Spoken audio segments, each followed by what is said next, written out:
Plinth മാക്സിലേക്ക് ഏവർക്കും സ്വാഗതം. വളരെ ചരിത്ര പ്രാധാന്യമുള്ള ഒരു വിധിയെഴുത്താണ് ഇന്ന് കേരളത്തിൽ ഉണ്ടായിരിക്കുന്നത്.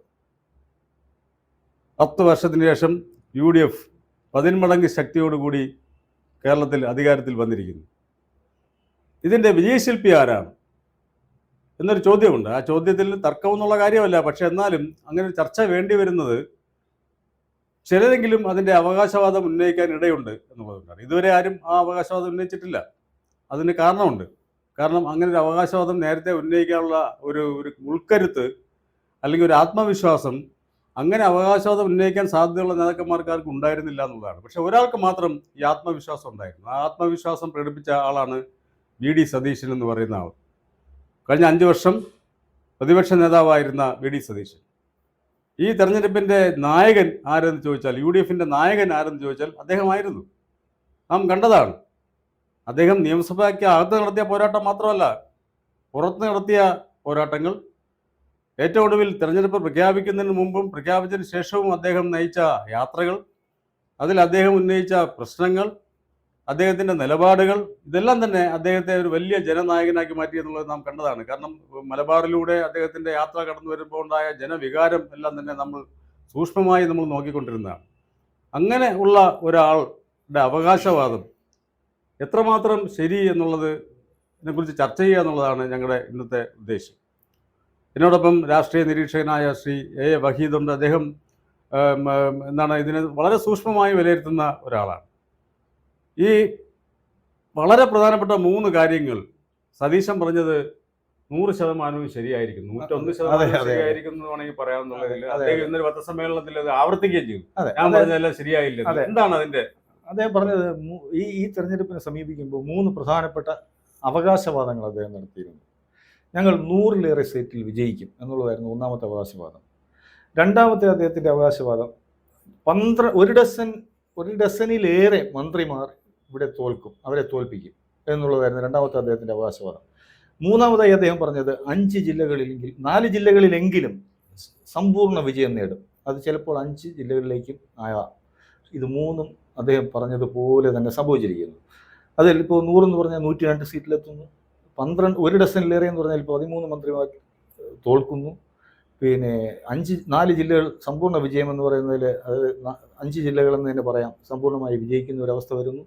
അപ്പോൾ ഈ അദ്ദേഹത്തിൻ്റെ അവകാശവാദവും അദ്ദേഹത്തിൻ്റെ ആ ദൃഢനിശ്ചയവും, അതായത് അദ്ദേഹം എന്തെങ്കിലും പറയുന്നതിലുള്ള ആ ഉറച്ചു നിൽക്കുന്ന, അത് ഏറ്റവും ഒടുവിൽ ഈ പോളിംഗ് കഴിഞ്ഞ് കൗണ്ടിങ്ങിന് തൊട്ട് മുമ്പുള്ള ദിവസങ്ങളിലും അദ്ദേഹം പറഞ്ഞു, ഞാൻ ചില കാര്യങ്ങൾ പറഞ്ഞിട്ടുണ്ട്, ഞാൻ അതിലിപ്പോഴും ഉറച്ചു നിൽക്കുന്നു. എത്രയോ ഇതുണ്ടല്ലോ, നമ്മുടെ ഈ എക്സിറ്റ് പോൾ റിസൾട്ട്സ് വന്നു, അവിടെ എങ്ങും 100 സീറ്റ് എന്ന് പറയുന്നത് ഒരു എക്സിറ്റ് പോളും പ്രവചിച്ചിട്ടില്ല. 94 സീറ്റാണെന്ന് തോന്നുന്നു മാക്സിമം പറഞ്ഞത്. നമ്മുടെ മനോരമയുടെ സി വോട്ടർ അവരുടെ എക്സിറ്റ് പോളിൽ അവർ പറഞ്ഞത് 82 to 94, ഏറ്റവും കൂടിയാൽ 94 എന്ന് പറഞ്ഞതാണ്. അപ്പോൾ അതിനിടയിൽ അതിൻ്റെ ആവറേജ് എടുത്താൽ പോലും 90 താഴെയാണ്. വേറെ എല്ലാ ചാനലുകളുടെയും എക്സിറ്റ് പോളുകൾ ഈ 90 താഴെയുള്ള സീറ്റേ പറഞ്ഞിട്ടുള്ളൂ. 70കളും 80കളുമായിരുന്നു മാക്സിമം കൊടുത്തിരുന്നത്. അവിടെയും അപ്പോഴും അദ്ദേഹം പറയുന്നുണ്ടായിരുന്നു, ഞങ്ങൾ 100-ലേറെ സീറ്റ്. അദ്ദേഹത്തിന്റെ ആത്മവിശ്വാസത്തിന്റെ അടിസ്ഥാനം എന്തായിരുന്നു? അതാണ് പറയുന്നത്. ഒരേ ഒരു നേതാവ്, ഇപ്പൊ കോൺഗ്രസ് നേതൃത്വത്തിലെ ഒരേ ഒരു നേതാവ് മാത്രമാണ് കേരളത്തിന്റെ പൾസ് മനസ്സിലാക്കിയതെന്ന് നമ്മൾ മനസ്സിലാക്കണം. അദ്ദേഹം വെറുതെ ഒരു യാത്ര കാസർഗോഡ് നിന്നും തിരുവനന്തപുരം വരെ നടത്തിയതാണെന്ന് ഞാൻ വിശ്വസിക്കുന്നില്ല. ഈ യാത്രയിൽ 1 മാസത്തിലേറെ നീണ്ട ആ യാത്രയിൽ അദ്ദേഹം കേരളത്തിലെ ജനങ്ങളുടെ മനസ്സും പൾസും മനസ്സിലാക്കിയിരിക്കുന്നു. എക്സിറ്റ് പോളുകളുടെ സാമ്പിൾ ശേഖരിക്കുന്ന പോലെ അല്ല. സാമ്പിൾ എന്ന് പറയുന്നത് വളരെ വളരെ നിസ്സാരമായ ഈ 140 മണ്ഡലങ്ങളിലൂടെ അദ്ദേഹം സഞ്ചരിച്ച് അവിടെ ഈ നമുക്കറിയാം, ഈ സാധാരണ ഇപ്പോൾ ഇടതുപക്ഷ കക്ഷികൾ, പ്രത്യേകിച്ച് CPM, CPI പോലുള്ള കക്ഷികൾ എന്ന് പറഞ്ഞാൽ ഒരു യാത്ര സംഘടിപ്പിക്കുന്നതിൽ വളരെ ഒരു കേഡർ സംവിധാനത്തിൽ ആ യാത്രയുടെ ഒരു സ്വീകരണ പോയിന്റ് എന്ന് പറയുന്ന വലിയ ജനസഞ്ചയം ഉണ്ടാകും. അത് പാർട്ടി സംവിധാനം കൊണ്ട് സംഘടിപ്പിച്ച് കൊണ്ടുവരുന്നതാണ്. കോൺഗ്രസിനെ സംബന്ധിച്ച് അങ്ങനെ ഒരു സംവിധാനം ഇല്ല. എന്നാൽ പോലും അദ്ദേഹത്തിൻ്റെ യാത്ര കടന്നു വന്ന വഴികളിലെല്ലാം 10,000-കണക്കിനോ 1000-കണക്കിനോ ആൾക്കാർ കൂടുന്ന ഒരു സ്ഥിതി ഉണ്ടായി.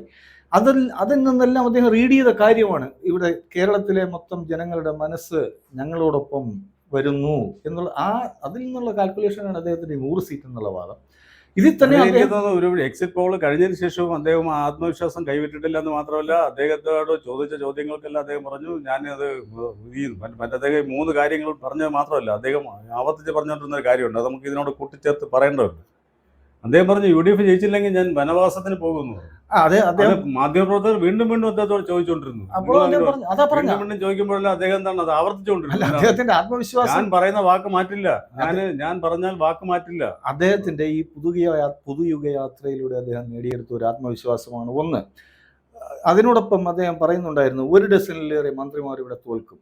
എന്നാൽ അതിന് കാരണം അദ്ദേഹം ഈ യാത്രയിലൂടെയും മറ്റു അദ്ദേഹത്തിൻ്റെ ഈ കമ്മ്യൂണിക്കേറ്റ് ചെയ്യാനുള്ള സംവിധാനങ്ങൾ ഉപയോഗിച്ച് അദ്ദേഹം സോഷ്യൽ മീഡിയയിലൂടെയും ഒക്കെ കമ്മ്യൂണിക്കേറ്റ് ചെയ്തതിൽ നിന്നും അല്ലെങ്കിൽ അദ്ദേഹത്തിൻ്റെ അനുയായികളിൽ നിന്നുള്ള ഫീഡ്ബാക്കിൻ്റെയൊക്കെ പശ്ചാത്തലത്തിൽ ഭരണവിരുദ്ധ വികാരം വളരെ വലിയ തോതിൽ ഇവിടെ നിലനിൽക്കുന്നു എന്ന് അദ്ദേഹത്തിന് റീഡ് ചെയ്യാൻ കഴിഞ്ഞു.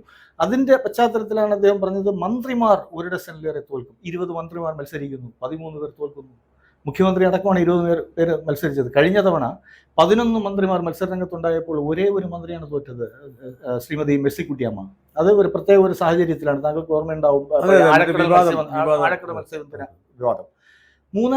മൂന്നാമത്തെ കാര്യം അദ്ദേഹം പറഞ്ഞു, ഇത് മലപ്പുറം, എറണാകുളം, പത്തനംതിട്ട, ഇടുക്കി ജില്ലകൾ ഞങ്ങൾ സ്വീപ്പ് ചെയ്യുമെന്ന് പറഞ്ഞു, തൂത്തുവാരുമെന്ന് പറഞ്ഞു. പക്ഷെ അതിൽ കോട്ടയം ഉൾപ്പെടുത്തിയിരുന്നു. കോട്ടയം സ്വീപ്പ് ചെയ്തെന്ന് തന്നെ പറയാം. പത്തനംതിട്ടയിൽ ഒരേ ഒരു മണ്ഡലം കൈവിട്ട് പോകുന്നു, കോന്നി. ഇടുക്കിയിൽ പൂർണ്ണ വിജയം. എറണാകുളത്ത് 14 വിജയിക്കുന്നു, മലപ്പുറത്ത് 16 വിജയിക്കുന്നു. അദ്ദേഹം പറഞ്ഞത് അതുപോലെ തന്നെ സംഭവിക്കുകയാണ്. അപ്പോൾ അവിടെയൊക്കെയുള്ള ഈ ജനങ്ങളുടെ പൾസ് എന്താണെന്ന് അദ്ദേഹം മനസ്സിലാക്കി. ഇത് ഒന്നുകൂടെ അദ്ദേഹത്തിന് അത് ഉറപ്പിക്കാൻ കഴിഞ്ഞത് നേരത്തെ തന്നെ ഈ തദ്ദേശ ഭരണ തെരഞ്ഞെടുപ്പുകളിലെ ഫലം വന്നപ്പോൾ തന്നെ അദ്ദേഹം മലപ്പുറം ജില്ലയിലെ പ്രതിപക്ഷമില്ലാത്ത ജില്ലാ കൗൺസിൽ, ജില്ലാ പഞ്ചായത്ത് വരുന്നു. ഇത്തരത്തിൽ അദ്ദേഹം അതാ പറഞ്ഞ ഓരോ മൈക്രോ മൈന്യൂട്ട് കാര്യങ്ങൾ പോലും അദ്ദേഹം കൃത്യമായി റീഡ് ചെയ്യുന്ന ഒരു ലീഡറാണ്. പിന്നെ കൃത്യമായി അദ്ദേഹം ഒരു വാക്ക് എല്ലാ സമയങ്ങളിലും ഉപയോഗിക്കുന്നുണ്ട്, ടീം UDF.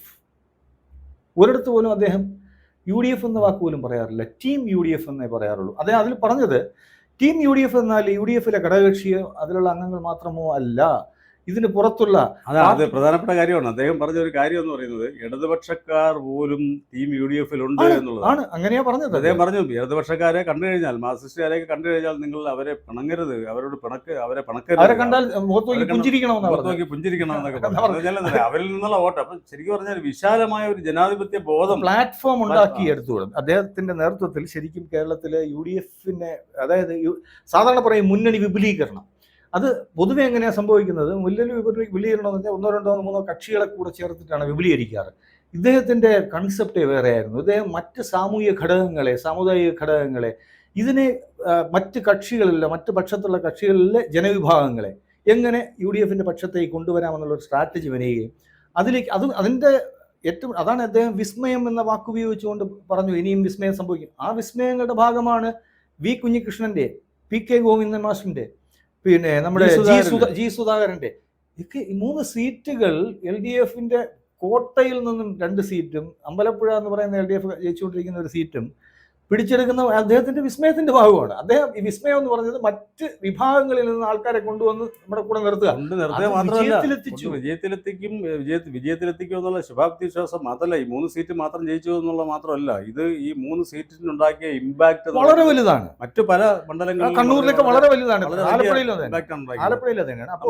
അപ്പോൾ എന്തുകൊണ്ടും ഈ ടീം UDFിനെ നയിക്കുന്ന നായകൻ എൻ്റെ വേഷം എന്ന് പറയുന്നത് ശ്രീ VD സതീശന് മാത്രം യോജിച്ചതാണ്. ഇത് തന്നെയാണ്. ഈ വിജയത്തോടെ അത് അവസാനിക്കുന്നില്ല. ഈ വിജയം 5 വർഷത്തെ ഭരണമാണ് അവർക്ക് കൊടുക്കുന്നത്.